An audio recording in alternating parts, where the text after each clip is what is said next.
Do you remember that Drake Sprite ad from 2010? You know, the one where his head kind of like explodes and turns into Sprite? Well, so does this guy. And he asked us to recreate that ad exactly. So to do this, I need a digidouble, a robot version of that digidouble, and then above all, a rig to control it all so I can animate it. So I'm gonna take you along the journey and show you everything I did with over 350 gigabytes of screen recordings from the last month. So with a checklist, I had my work cut out for me, and so did the team. So first things first was actually, shooting it. This was shot in LA. I live in Australia, kind of the other side from LA. We luckily had a friend by the name of Lucino Shelley, who was in LA at the time. We airdropped this sweet young man into the studio in LA, and Lucci got one very important thing for us, which was the HDRI. Now with that 360 HDRI, let's just recreate the light, which is very important for matching the CG to the actual footage. Other important thing they did, other than capturing on the planes, was they took Lil Shine down to the studios to get this thing. This is a 360 capture studio. Now, these 360 capture studios aren't cheap. They're actually very fucking expensive. This one in LA was one of the cheapest ones we found, and it was a balmy $3,500 USD. Basically, all these cameras flash at once, and they all have a very high shutter speed, they have a very high aperture, and they are very well lit. That way, the algorithm works as magic. And then you can just 3D remesh this in a program like Reality Capture, which is what I use. So Reality Capture is something you can find on the Epic and Unreal store. You know, the place where you play Fortnite. It actually has like a different other tab that isn't Fortnite. Here's a point cloud of Lil Shine, and all stitched together perfectly. You just drag them in and you press a line. You just press mesh, and then you can export to LOD0, which when dragged into Blender looks like this. So this thing is called a ground truth, or at least that's what I like to call it. So basically, a scan like this is really important because it lets me as a 3D artist know I'm not fucking up. Basically, it is something you keep referring to and will consistently refer to as 100% reality, because it is. It's called reality capture for a reason. Now, next step of this whole process is to touch out my hair in Blender. You don't want the hair, you don't want a hair cap, you don't want any jewelry, you don't want any of that stuff, because what you're doing next is conforming your metahuman topology to this scan. So once you have your scan from Blender and bring that to Unreal Engine 5, you're gonna right click that and look for one of these options. Basically, you wanna turn this thing into a metahuman identity. You wanna promote a frame, and in that promoted frame, it's gonna auto align and figure out where the eyes are, the lines in the mouth, and all this sort of stuff. So after it's done that, you can then bake this to a metahuman identity, and it's going to figure out what your face looks like as a metahuman. It's going to slap that topology on. So after that, you can then right click that new little guy and bring that into Metahuman Creator and actually start working. So that's what I did. So this is me playing around in Metahuman Creator. So I'm pushing and pulling and checking against my reference images, and I use an app called PureRef. This is something most artists use. It's really, really useful. You should download it. It's free. PureRef allows you to pull up and pin something to your screen so it does not move. Very useful for stuff like this. So then after the face, it was time for the body.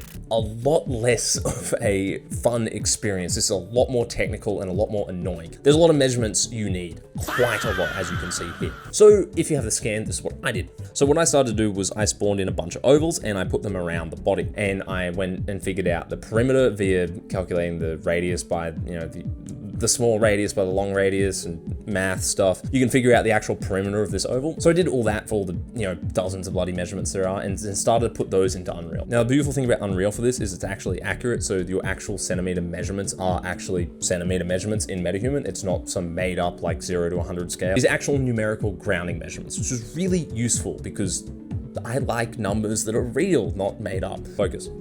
As you can see here, now the metahuman is inside Blender. Yippee. Time to do some percussive maintenance and smush the face around. So metahuman's issue is it's too perfect. It comes in completely symmetrized. You can change this in Metahuman itself, but it's kind of easier to do this later in Blender when you have an actual reference to go off, which is our ground truth, as I said before. So I went into the sculpt mode and push and pulled everything around with the grab tool and the shrink and deflate tool until I was just clipping the mesh into the other one, just slightly, just so I know it's just about a pixel beneath. So you got your metahuman sculpted in Blender, and it is one-to-one accurate with your ground truth. Amazing, great job, this is huge, this is good.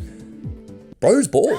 So the issue with bald men is you need to fix them immediately. So to do that, I use Blender's particle hair system. It's very good. It's a little bit old, however. Now there's a few ways to skin a cat.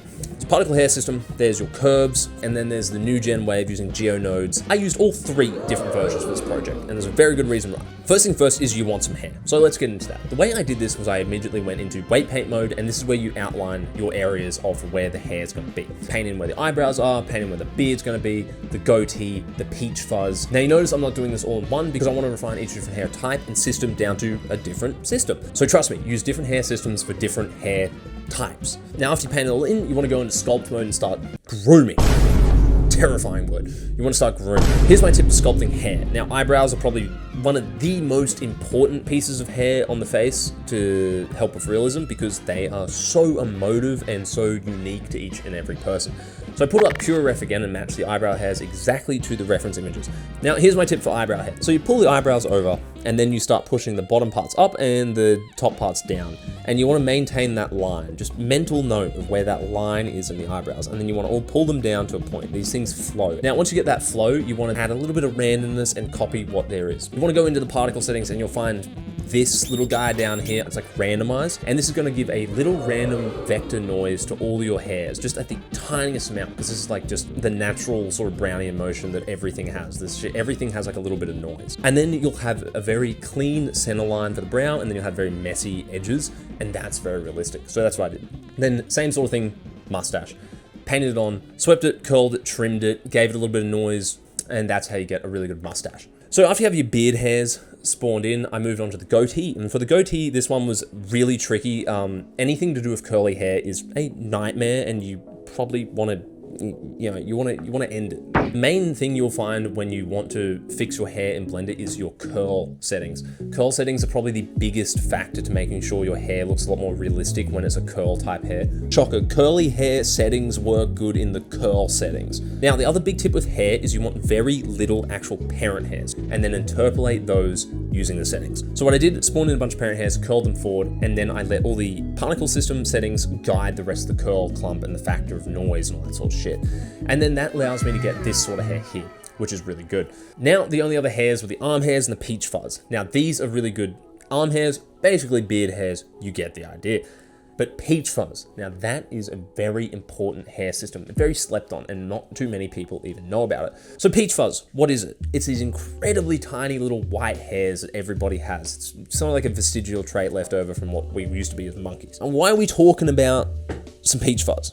It's really important for one key reason, is catch light, specifically rim line. You can see the hairs, the big ones and the very little tiny ones right under here. Boom. Look at that.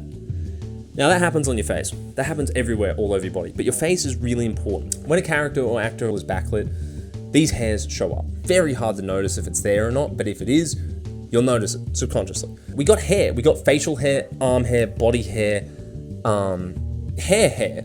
No, we don't. We don't have hair. He's still bald. So for the hair system on the head, I actually used a curve system instead of a particle system. Why? Because particles are shit. They're really, really bad to control. I have a few plugins I use. So for the sides, I think I used global hair, and I spawned in just a regular ass back and side. So for the top of the head, I used a plugin called Strand Kit. And the way this worked is I spawned in a empty curves hair asset. Then after I got all the curves in for shine, what I did was drag in this Strand Kit asset. So what it does, it attaches itself as a GeoNodes package. So I followed a quick tutorial by the Strand Kit creator. So for this, I went through to all the different curl and king parameters and slightly just tweaked them. The only way you're going to get hair looking the way it is in real life in Blender is you got to go one by one and assess every single slider. You want to figure out what the min and max does and write it down. So we've got the head. Now, the only thing left for the Metahuman that I really needed was the skin. So the way Metahuman works, it swaps between 4 different maps of the normal and the albedo. Albedo is just a name for straight up color of stuff. So what happens is when it senses tension moving around, when these vertices on the face move, it senses these ones got closer and these ones got further away. So the ones that are moving away are swapping to a different image, and the ones that are moving closer are swapping to another different image. The ones that move closer swap to a image that is more wrinkled, and the ones that are moving away is swapping to an albedo texture that is less saturated. So that simulates things like blood escaping your capillaries in your skin and, you know, wrinkling. That wrinkles are cool. So that's the reason why Metahuman skin looks the way it does and why you can't really change it. But if you want to be lazy, you don't actually have to change all of them. You only really have to change one of each. And that's what I did. So the way I got these textures for the skin is a little bit naughty. I shouldn't have done this. I took this in ChatGPT and I fed it the Metahuman unwrapped UV for the face texture. Then I gave it the front on image and I said, conform this to the Metahuman unwrap. And that's what it did. You got this. You got this abomination, this flayed skin. And we want to rip out all the hair. So to do this, I got a brush and set it to a light and blend mode. This means it only attacks the pixels that are darker than the sampled pixels. So I got a clone stamp tool of S, and I started just painting the skin where the hair is, as well as, you know, remove the mustache, eyebrows as best I could. Soon you'll be left with this monstrosity. Now what you want to do with this is now overlay it on top of your original albedo base texture from Metahuman. Then it's time to get groovy. So what you want to start doing is separating stuff like the cheeks, the nose, the eyes, the eyebrows, the lips, all these sort of base elements out from each other. So you're going to start just pushing and pulling with the warp tool and then just feathering out the edges. Now what I should do is do this 3 times over for all the different blood flow variants, because whenever the skin goes under tension, it is going to swap out my new texture for one of the old ones. But if I'm being honest, you will not really notice. As long as you got your skin close enough inside a Metahuman, you're still only going to see 95% of the face as the base texture that you just made. So you don't really have to worry about it. Same thing for the normal maps. But you do need your skin as a normal map, because now your new skin now has pores and blemishes on it that need to be in the normal map. So what I did, I took it to this site that I use. So I just dragged in my albedo into the software and it spits me out a normal map, and Bob's your uncle. Now all I had to do was up-res it, because these shits were kind of low res. Don't hurt me. I used more AI. Tragic. How dare I?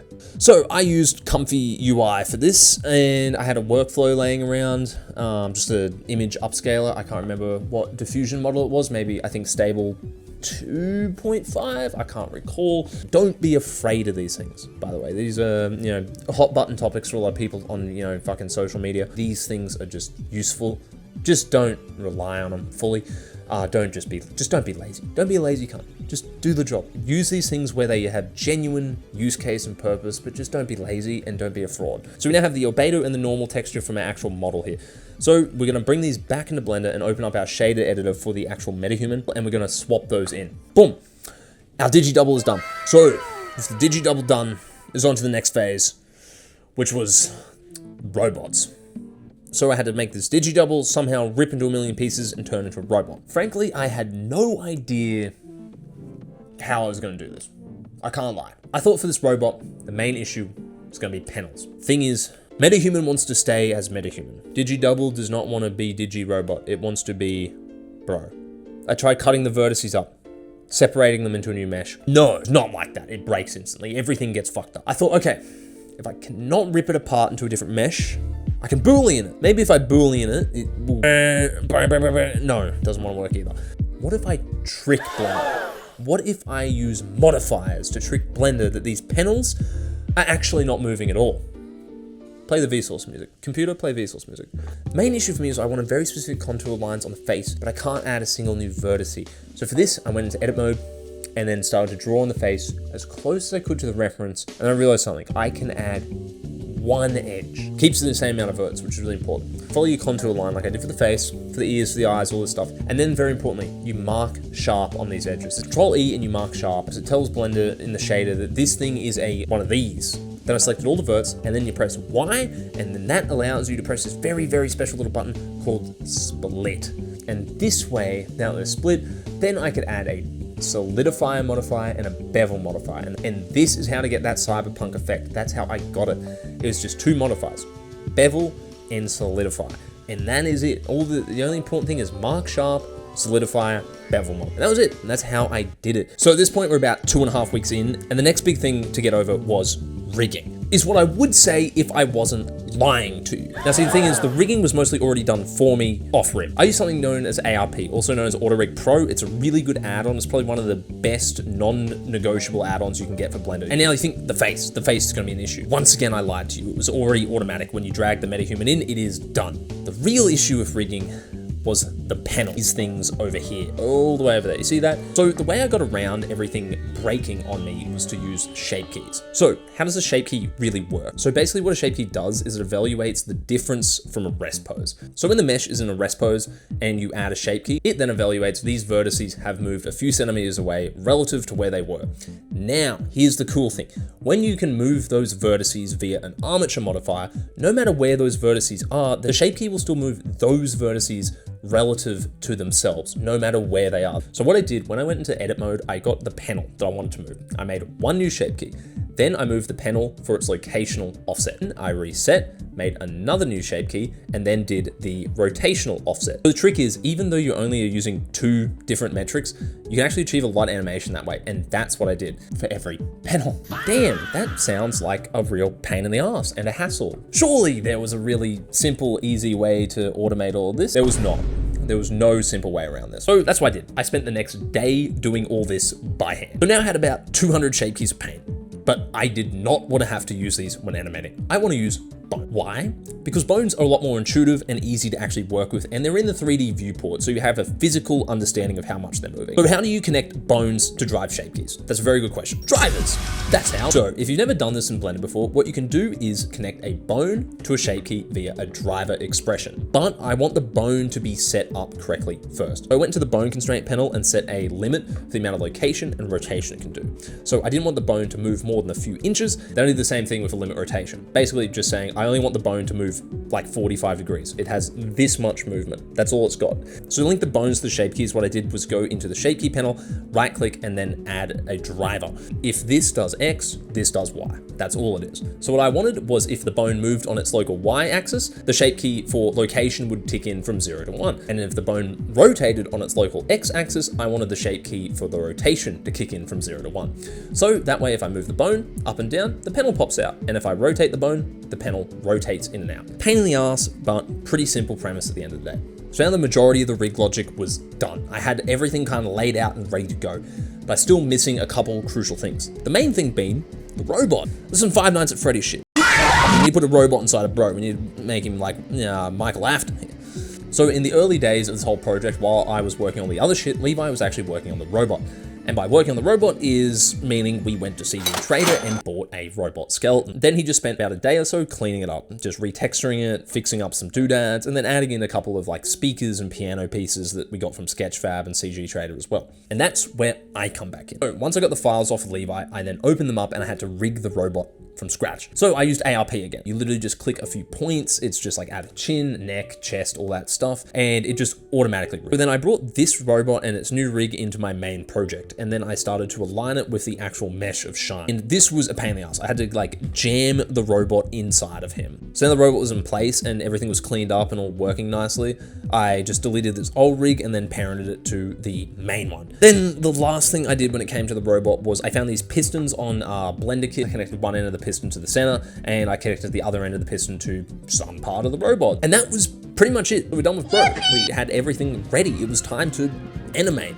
At this point, we had 3 days left. This was getting really scary because there was 10 shots to animate, comp, grade, and sound design. And don't forget render, all in 3 days. It was looking really tight. So before I started animating, I needed to get the tracked footage into Blender. So first thing I did was I took the footage over into Nuke. Then I ran a denoiser. Then I used Nuke's camera tracker. For a lot of these scenes, it was a different approach. Some of them had to matte shine out because he moved. Some of them I didn't. But yeah, basically this is Nuke's camera solve. So then with the point cloud of the scene and the camera, I can take that back into Blender and start lining up the shots. So that's what I did. So meanwhile, back in Blender, while these were tracking in Nuke, I was doing a little project. I was using the HDRI to create a projection map of the room because we didn't have a scan. We just didn't think about it, didn't get enough time to get a scan on set. So I lined up the HDRI in front of the room and started project outwards just until the walls lined up so I could get a rough idea of the scale of the room. So now I had the HDRI projection map and the Nuke tracks, and I brought them all into Blender and started creating some new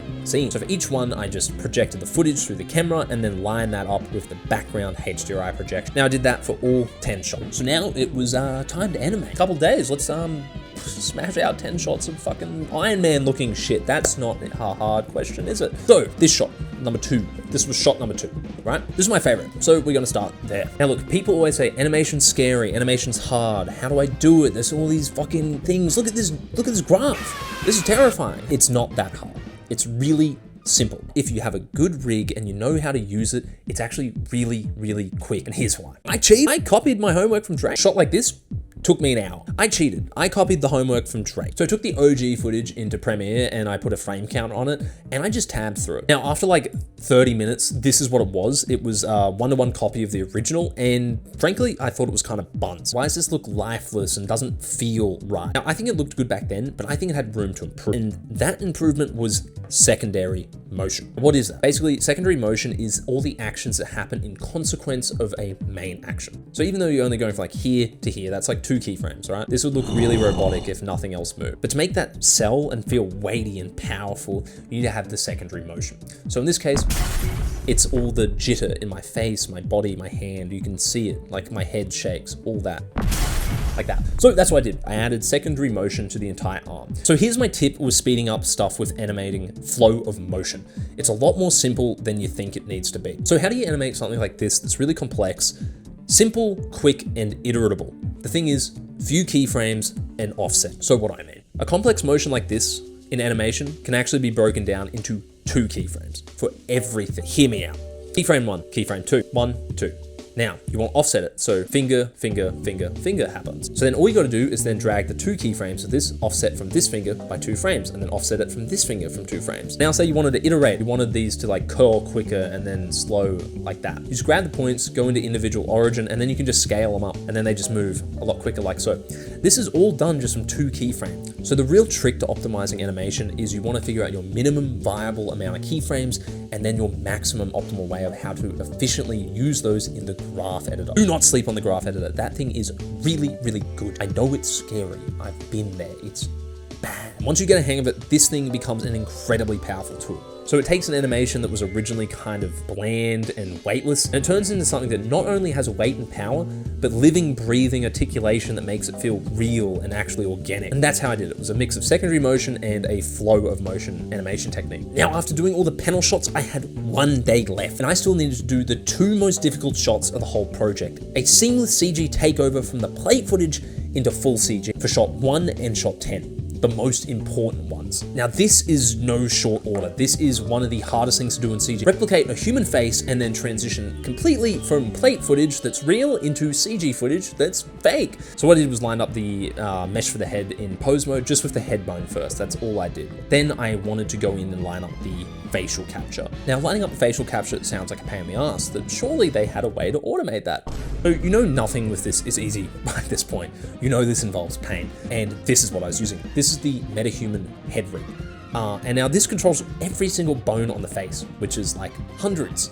And I wanted to line this up for one very specific reason, is because I want those panels to line up with the actual movement of the mouth. So I just went through the rig and sort of like just posed it up for each individual frame. And there was a lot of pushing and pulling and, you know, kind of forcing this to work, just pulling everything around until it kind of just aligned. So now I had the head match moved, and then I had the facial performance match moved. It was on to compositing. But before I did that, I had some very specific things I wanted to set up on the face mesh to make this all possible. So the idea was I would use the CG's movement to actually offset the plate footage. First thing is I set up some tracking points on the front of the face for the eyes and the nose. Then I went into the digi double, but I changed the material on all of those panels so I could use a crypto matte material separator.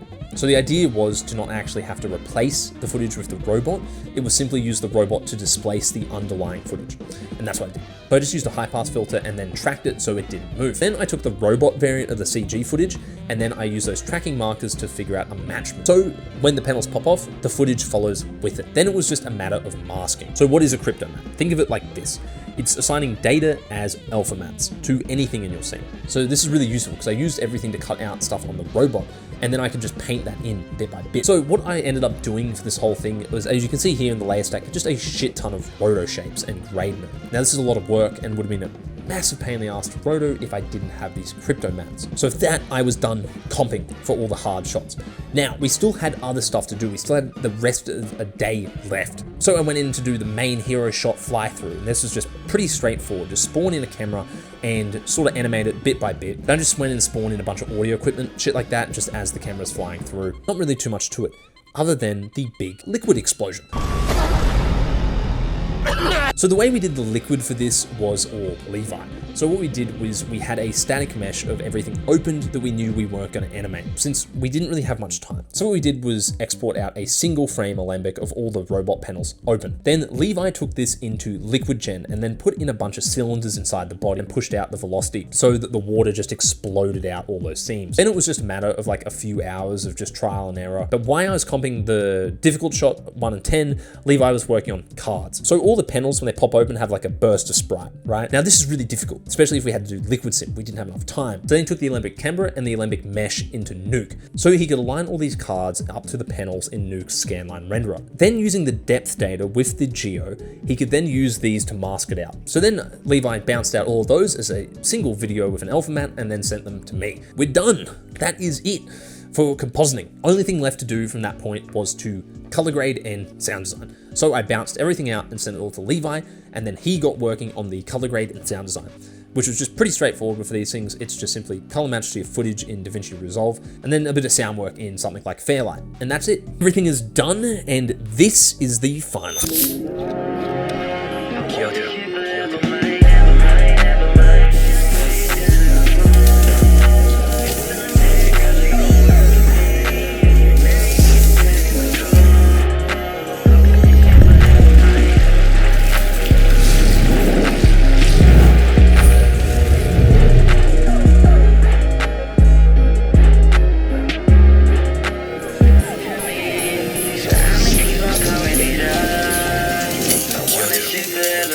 So that's what goes into a month-long project for a CG video like this.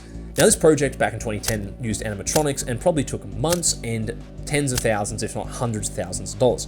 Now in 2026, we made this with 2 dudes, a few $1,000s over a month, and that's what goes into it all. Now we have all the project files over on Patreon, so you can actually open this up and play around with the robot yourself and actually get a feel for what goes into a project of this scale. So the Patreon is in the description. And if you want to go support us, that would be much appreciated. Yeah, you want to give us money on Patreon, baby. Because when we started as artists, it was a very difficult thing to get our hands on any sort of project files or internal documents from a studio that was doing big projects. Subscribe, because they are usually under lock and key. However, we are just giving this stuff out so people can learn from it, have fun. Yeah, you should like, subscribe, and give us money on Patreon. Comment some glaze, that would be lovely. But have fun wanting to rip your hair out in Blender. I know I sure do. This is always a wonderful journey, isn't it? I'm not playing though. Bye bye. Goodbye.